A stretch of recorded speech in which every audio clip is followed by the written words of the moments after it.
Hello, everyone. Welcome to How We Work, a podcast about the very real and very human dynamics that shape the way we work. I'm your host, Dr. Misha Ann Martin, and I am the Senior Director of People Analytics and Research here at Workhuman. Y'all, this week we are live in Atlanta at Workhuman Live. It's been fantastic, actually. I've been having a great time. But today we have a special treat. We are joined by Kham Ward. He is the head of diversity and inclusion and belonging at LiveRamp and the founder of Black Men in Tech. I am so excited today to welcome and host Kham Ward.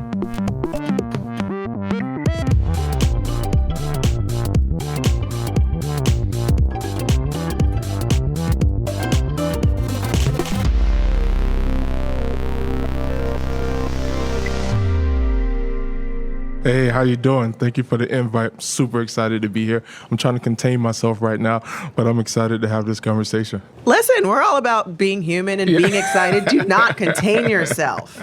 Do not contain yourself. All right, so let's talk about Black Men in Tech, which you founded.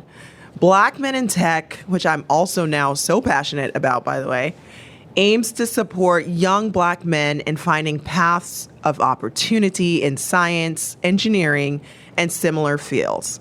Can you talk about how the idea occurred to you to found Black Men in Tech in the first place?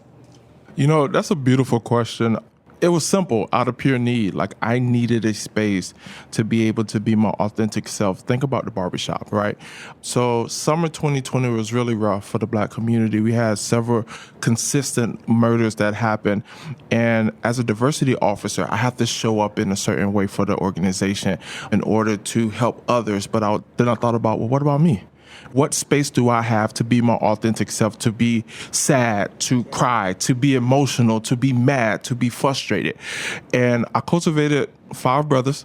We started on a call called Uncensored, and we started just talking about life, right? Like life in the sense of diversity work and how we have to show up one way at work, and then how we literally, if you will, take off the mask and be who we are at our home and in our personal life. And I built that space. And it started off with 5 brothers. 6 weeks later, we had about 300 brothers on a call. And we all were talking about our fears in life. Like at that point in November of 2020, like I was afraid literally to walk out my house and take a walk down the street, because these things were happening in such a consistent way in our community that I was afraid, and I needed an outlet. So brothers, we had this conversation.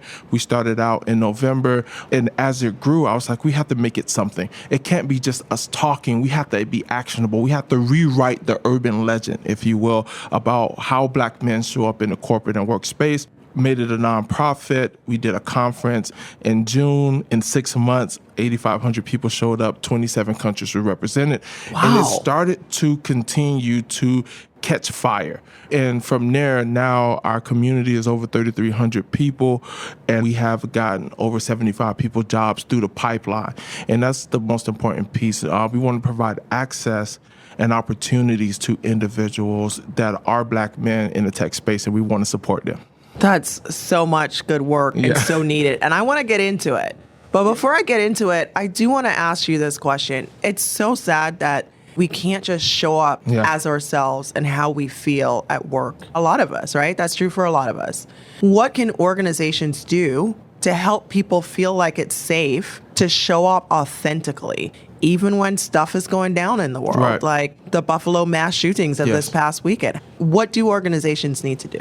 My suggestion is treat people like people and not like chess pieces. And that's as simple as I can put it. You got to have space for individuals to feel how they need to feel and support that. Now, I understand that leadership might not be as woke all the time, but you are human, right? And you can parallel and translate things that happen in your community, in others' community, in your community, right? So people can get around loss. People can get around mass shootings. People can get around these sort of things. So even if you don't necessarily understand, provide space and opportunity to support individuals and give them mental breaks.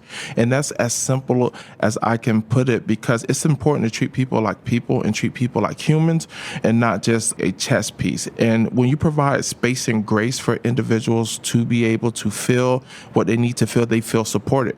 You don't necessarily have to have representation all the time. You have to have a heart for people. So if you truly want to be a people-first culture, you would literally just allow individuals the space to be able to operate in a way that makes sense for them and not try to always control and dictate, right? And education is a big part of it. So educating leaders to understand how to work with individuals that's different from them through culture, intelligence, and all of that stuff. But at the root of it, if you treat everyone like a human being, and it sounds so easy, but sometimes it's so tough, you can understand and feel what they feel as well. So you said the word support a lot since we started talking, right? And something else you talk about as a fundamental piece of Black men in tech is the neighborhood. I mean, I remember the first time I heard you talk about it, I was like, wait a minute, the neighborhood? I want to know more about this neighborhood. That feels good and it feels supportive. Right. And I want you to tell us a little bit about the idea of community building within this organization and the importance of that. Yeah. So when the first thing you hear Black men, everyone says, not for me. So we want to be able to foster this neighborhood where, just like in a physical neighborhood, everyone isn't the same. Your neighbors might not look like you, might not eat the same food as you, might not even put the same seasoning in their food as you. But they're not using jerk seasoning? No, no lorries, no. But guess what? You're in a community. Right? You support each other. Their kids are your kids, right? Everybody plays in a cul-de-sac. And if you don't have a cul-de-sac, everybody plays in the road, football, basketball, kids are running around. We want to foster that same environment because the major thing that's going to make Black men in tech more successful is the ability to provide the neighbors, the ability for us to galvanize and rally around Black men for their success. That's going to be the most important thing for our success. So creating a neighborhood is saying basically, hey, you might not be like me. Hey, you might not look like me. Hey, you might not even listen to the same music I listen to or believe all the things but we're in community together. And only through that community building will we as people be successful. There's no point of this hierarchy where some of the cultures are doing good or some of the race and ethnicity or some of the genders are doing good and not all, right? We need to be able to support each other no matter what happens. And that's what the neighborhood is, an opportunity to rally around a group of men, Black men, that may need the assistance and the support, the access, the availability, the conversation to take themselves to the next level. So I know Black Men in Tech has an outreach arm. I want you to tell our listeners some of the things that you have done for the neighborhood. Right. So our neighborhood is a bunch of people from different backgrounds and different things. So for instance, the neighborhood includes our collegiate effort, right? And high school effort. So we have a collegiate and high school effort, Trailblazers and Pathfinders, where we're giving out scholarship, $1,000 book stipend to our collegiate individuals that's studying STEM, and not just men, women as well. Right? Because we support our whole neighborhood. So we're giving out $1,000 book stipends in that way. And for our high school level, we're actually doing new laptops. And the reason why is two things. First thing, when I went to college, I had no laptop. So I know how difficult it was that first 2 semesters with no laptop. I want to make sure our generation of youth that's going to study STEM have the equipment that they need to be successful. Second part is, went to school, didn't have money for books. And books are the first thing you can negotiate in your process. You're like, I'm going to take this class, but can we borrow the books? Can we share the books? Can I photocopy pages out of the books? There's only a true correlation between you having what you need in the school system and your grades. So I want to make sure our students are prepared, just like other students are prepared to be successful, giving them the same toolkit. And that's the most important piece. I met a student that had a 5.5 GPA. I think we talked about this. I met a student, and she was actually going towards college. She had 5.5 GPA, pillar in her neighborhood, teaching people how to swim, 4th in the Junior Olympics and everything, right? She getting a total scholarship somewhere. And I talked to her after a breakfast, and I was like, it's so amazing what you're doing for the community. I love it. I want to upgrade your computer. My assumption, I thought she had a computer. And she was like, I don't have a laptop. And I was like, well, how do you have a 5.5 GPA? Because I know when I was in school, That's my excuse. That's my excuse as to why I'm not succeeding. And she said, I go to the library. I literally talked to that student.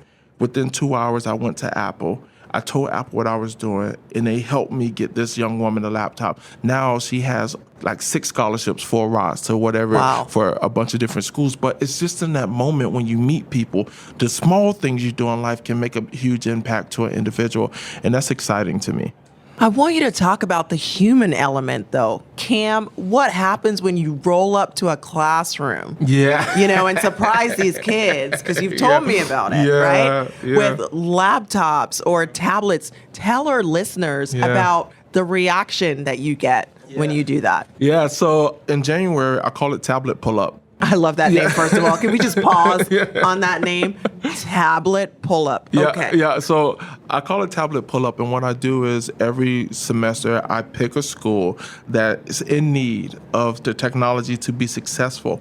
And in January, we went to a school in Dallas, and I rolled up with 70 new Amazon tablets, and I gave them to 4th and 5th graders.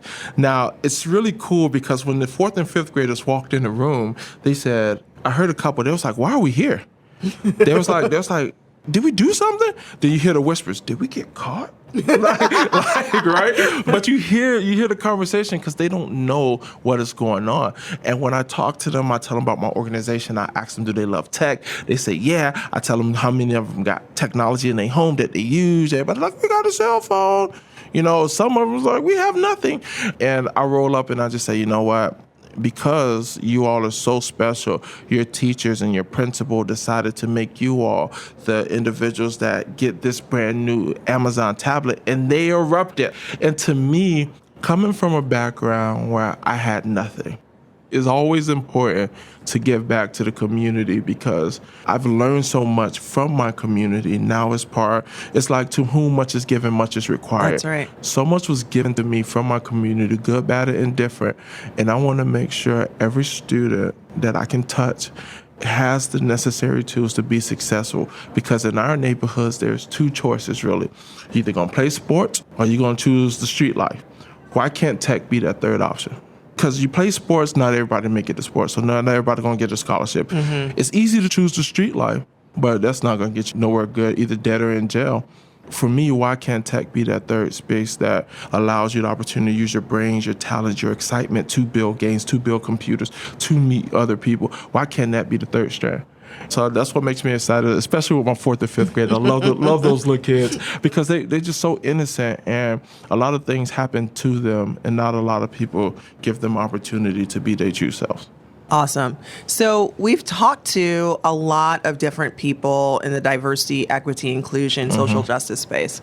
And one of the things we're talking about with everybody that I want to talk about with you is how do we make these efforts sustainable, right? Because after the George Floyd murder, people are motivated to do something, and then does it last? So can you talk about how organizations make sure that they make this work sustainable, and how you're making sure that Black men in tech, those efforts are sustainable?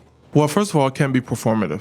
Right, and I say that with a grain of salt, understanding that individuals, organizations, whomever, we as people, humanistic nature, you want to capture the latest headline. You want to be on the front edge of the cutting edge. You want to send a 100-word essay on a black background, white writing, hashtag it with something, right? Oh, I've seen those. Right. So you want to do those things, right, in order to say, you know what, we're progressive. And you could take any situation. We have multiple, no matter what situations happen in the world, AAPI, the right to choose. You could pick so many, and everybody wants to say, I want to be on the cutting edge of this. But it's only for a season. Right? It's only till the headline die down. People are losing their lives, in this case, particularly on video. It's impacting people. It's like, I want to do it. And then it kind of die down because the product need to be sold. We need to make more money. We need to da-da-da. What needs to happen, and I'm a firm believer of what needs to happen in order for diversity as a whole to become sustainable, is that the same way we see product and the same emphasis we put on product in order to sell, in order to be great, only to make money, we need to put that same emphasis on our human capital. Because our people is the one drive the product. And if our people don't feel as though they're seen, heard, understood, then how can we ever sell a product? How can that be the priority when our people are lacking? So for me, for it to be sustainable, it has to be top of mind at all time. It can't be just for the moment. It can't be for the next hashtag. We live in a world, sadly, where hashtags are going to happen frequently.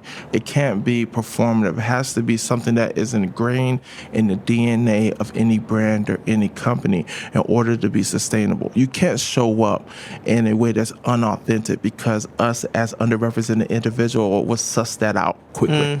And when you're being unauthentic in any space, now we looking at you like, So because of that, in order for it to be sustainable, it has to be something that's at its core. Yeah. That regardless of anything else happen, we're going to do this the right way. And I think that's the most important piece. So in order to make Black Men in Tech sustainable, you have to have buy-in from organizations as well that really want to do the work. Not even just put your money where your mouth is, no, but put your resources, put your head count where your mouth is. All right? And that's important. Like, if you come to the conference, bring 2 jobs. We're going to hire people. It's less about putting your brand up there. It's more about what are you adding to our community for us to be successful. And that's the sustainability. Not everybody's not going to get on board, which is fine. But at the same time, the ones that do, we're going to be life partners because they see the importance of always showing up and showing out for a community that's underserved. So you also talk about the role of vulnerability and trust in this.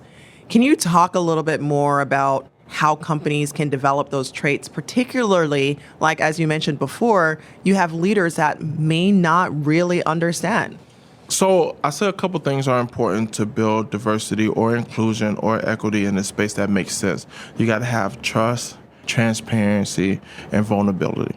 Those are the 3 ingredients. If you have all 3 of those, then you have created a space where belonging can happen. So when I think about vulnerability, that's probably the toughest piece. And it's the toughest piece because people don't want to be transparent. People want to show you who they are and not just walk into a room and say, hey, this is me. And because it makes people uncomfortable, people shy away from vulnerability. I found that in order to get leaders that look different from me to buy into me, it's not about Kham, the awards, it's about Kham. Let me tell you where I started my journey. Let me tell you who I am. And then from there, we'll find some kind of connection and synergy. When you break people down to the core, we may all look different, but we can all get around something happening or something transpiring or a sports team or our faith or our love for family or something that makes us connected. When you're vulnerable, it allows you to connect one to another. Yes. Right? Because then you have an opportunity to really get down to the core. So me, Michelle, may be 2 different people. But when we get down and say, hey, man, I grew up like this, or hey, I did this, or hey, I did that, or we talking about things like why our community don't connect with the fact of having job opportunities and being celebrated, about taking care of family. Vulnerability helped create trust. Trust helped create the transparency of connectiveness, and it helped individuals grow together. So when you're growing, it's uncomfortable. But if you're vulnerable, because it's uncomfortable, it allows you to grow one to another and as a unit in a connective way, moving along this journey called diversity in a way where you're walking hand in hand. I love that. All right. So, as a data person, I'm not going to let you get out this booth without talking data, sir. I know it's coming. All right. So we live in a very data-driven world. And as you have talked about before, quantitative data alone will not solve the systemic issues underpinning DEI work. Can you talk about shifting data back to the conversation of this human-centered work? Like, how do we incorporate more qualitative perspectives as we measure our efforts and progress in this space? Yeah, so I knew you weren't going to let me get out. I wasn't. So here's the deal. So here's my perspective. Data is what holds us accountable. It don't lead the conversation. Because when you treat data in a diversity realm as the leader of the conversation, again, it makes it a product, right? It makes it less human, right? It makes it about the numbers and figures and not necessarily about the people. Here's my take on it. My take is that we create systems, say we want to say something like we're going to increase the knowledge of leadership or hiring managers around the top 4 topics around diversity. Now, on the back end, we will say we want 50, 60% of the leaders to go through this by the first 2 quarters of the year. The data is holding us accountable for the work. Outward facing, we're saying what we want to accomplish. Because think about this. I start the gym every year. New Year's resolution. I got a goal weight. I meet that goal weight about mid-year, if I'm really hustling, right? And then what happened? I stopped going to the gym.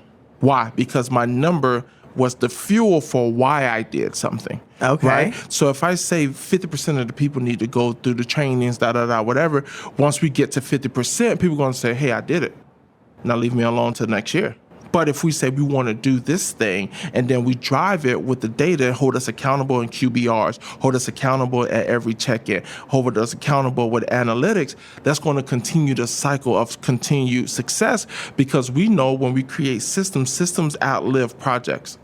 Projects is we're trying to reach a goal real quick. We're trying to change behavior and culturally shift the way we think about diversity work. So definitely data hold us accountable, and it's going to drive what we do on the back end. On the front end, we just say, hey, we're going to do this because we want people to be fired up about the process in which we're doing and not focused on the number. But we're going to check them every QBR and say, hey, listen, you're not doing well. Like, what's going on? Your diversity talent isn't looking that good. Like, here's the metrics. And we're going to benchmark it against other companies and benchmark it against the total ecosystem to ensure that we always want to lead and be successful.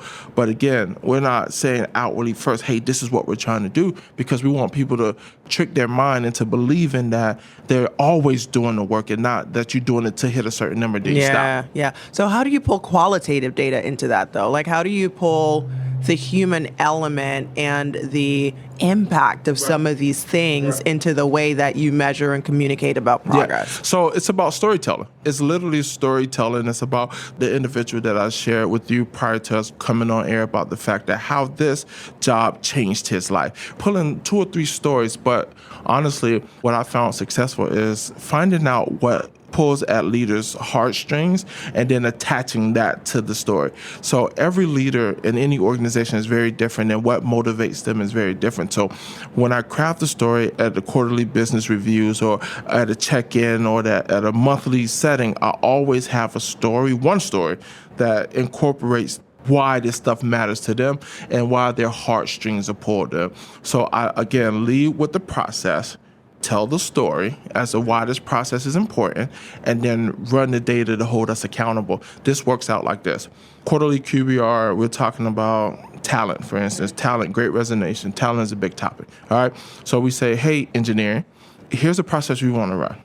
Here's why it's important. Here's a story. You have a hiring manager that went over and beyond, really excited. Get them all worked up, right? like hit a gear with them that say, right. Yeah, my team is doing great, right?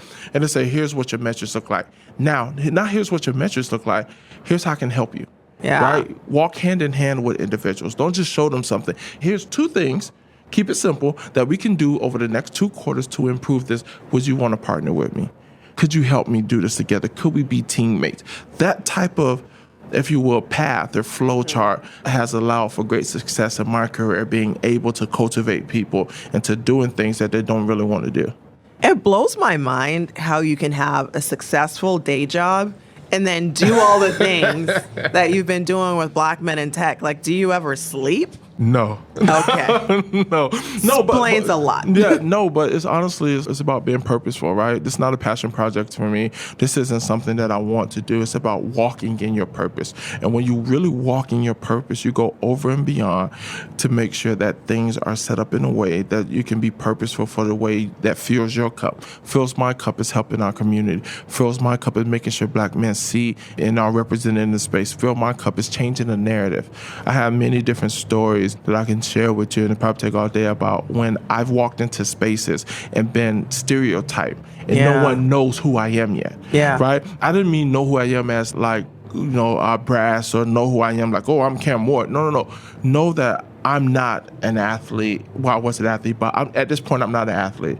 Or know what I do in life, and that sort of thing. So every time that hit me, it impacts me in a way that it takes like a bit of me out. So now I want to make sure each man or each set of men that walk into a space don't feel that same thing. This is powerful work, and you haven't really been doing it that long. Right. You accomplished so much in the space of how long? Like 20 months. Jeez, Kham, with a day job. Okay, Right. All right. So I want my final question to be about Black men in tech and bring us back to that. So again, you've accomplished so much. You have been so forward thinking in the way you've created this and rolled everything out. But I want to end with, what is your vision for the future of Black men in tech? My vision for the future of this organization is for it to be a pillar and a staple in the tech community where we are a pipeline and we support our high school, our college, and our elementary students to actually expose them to the tech space. For example, I'm working with a HBCU to open up a cyberspace opportunity where individuals can come into and learn tech. I want to create these hubs all over the country where we can really find success, just exposing students to tech, prepping them for interviews, being able to provide technology that's needed in our community so that we eliminate tech deserts.